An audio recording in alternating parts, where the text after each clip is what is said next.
इच्छितो 2 एप्रिल आणि 3 एप्रिलच्या दरम्यान आणखीन जरा वादळी वाऱ्यासारखा गारपिटीसह पाऊस पडणार आहे. म्हणून तुम्हाला सांगू इच्छितो नंदुरबार जिल्हा झालं, धुळे जिल्हा झालं, नाशिक जिल्हा झालं, मुंबई, ठाणे, त्याच्यानंतर इगतपुरी, नाशिक, त्याच्यानंतर अहिल्यानगर, त्याच्यानंतर जालना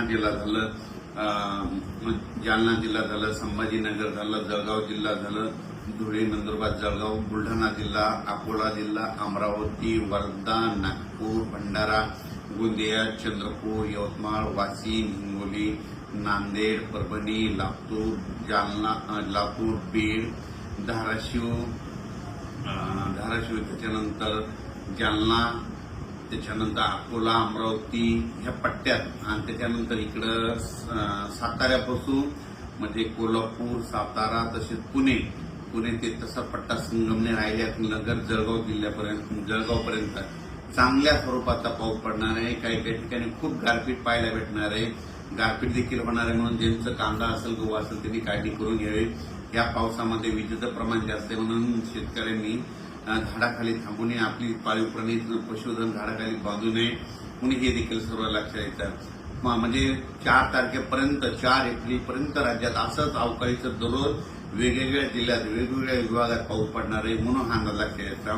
आणि 5 एप्रिलला फक्त नागपूरमध्ये, वर्धा, भंडारा 5 तारखेला तिकडं जाईल आणि 6 तारखेपासून राज्यातलं वातावरण कोरडं होईल.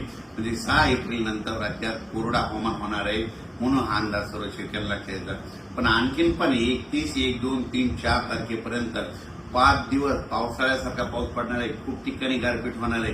काही जणांना म्हणजे आतापर्यंत गारपीट ज्या भागात झाल्या तिथं देखील गारपीट पाहायला भेटणार आहे. म्हणून हे अंदाज सर्व शेतकऱ्यांना लक्षात येतात.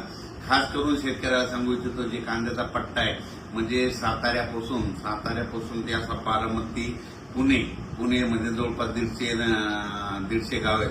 तर पुणे असा कोकणपट्टी, त्याच्यानंतर अहिल्यानगर, बीड जिल्हा, संभाजीनगर, इकडे नाशिक, जळगाव ह्या पट्ट्यामध्ये जरा जास्त गारपीट होणार आहे.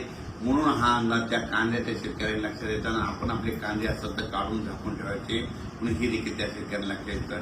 मराठवाड्यात देखील गारपीट होणार आहे. मराठवाड्यात देखील काय होणार आहे, परभणी जिल्ह्यात इकडे पालम तालुक्यामध्ये, इकडे नांदेड भागामध्ये होणार आहे, इकडे जिंतूर,